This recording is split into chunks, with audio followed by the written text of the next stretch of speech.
गुम हुई इलायची का मामला एक तेज धूप वाली सुबह थी। दादी का रसोई घर, जो हमेशा पीतल के बर्तनों और मसालों की खुशबू से महकता था, आज तनाव से भरा था। दादी अपनी कुरकुरी सफेद साड़ी पर लगे थोड़े से आटे को अनदेखा करते हुए एक छोटी खाली चीनी मिट्टी की इलायची दानी को घूर रही थीं।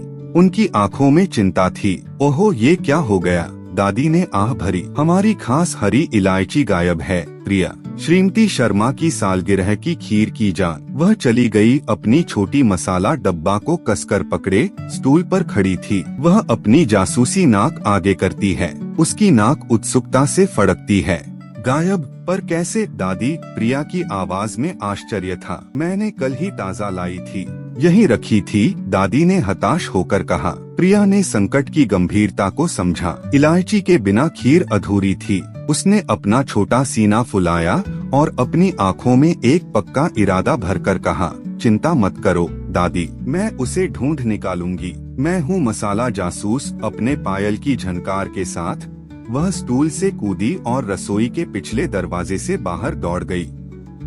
जासूसी की शुरुआत बाहर सामुदायिक बाग खिल रहा था। गेंदे के फूल, तुलसी और टमाटरों का सुंदर जंजाल था। प्रिया ने तुरंत अपनी खोज शुरू कर दी। उसने श्रीमती कपूर को देखा, जो अपनी टमाटर की बेलों का निरीक्षण कर रही थीं। नमस्ते आंटी जी, प्रिया ने जासूसी आवाज में पूछा। हमारे पास एक केस है। दादी की हरी इलायची गुम है। हरी, मीठी, महकने वाली और खुशी की चाबी। क्या आपने कोई संदिग्ध गतिविधि देखी है?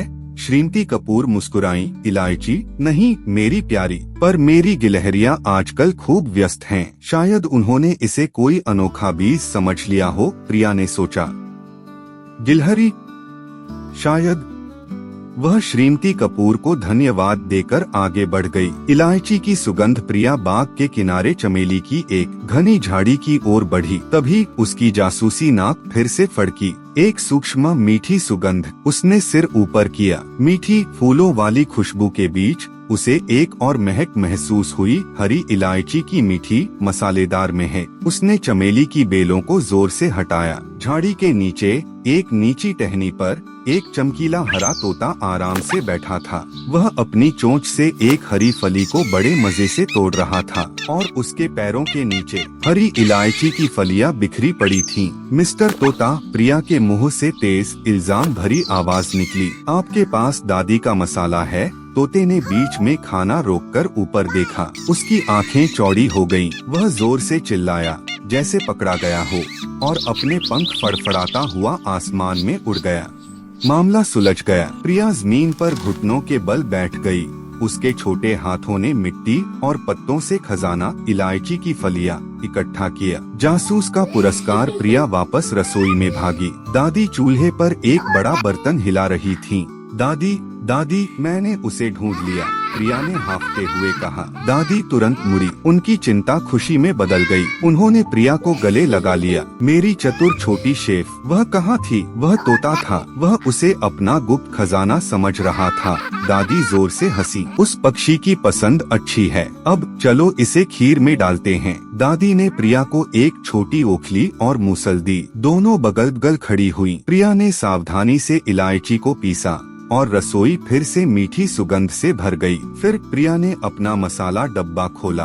उसमें से एक चक्र फूल स्टार एनिस निकाला और धीरे से उसे उबलती हुई खीर में गिरा दिया। यह तुम्हारे अपने जादू का स्पर्श है ना? दादी ने प्यार से पूछा। हाँ, प्रिया ने मुस्कुराते हुए कहा।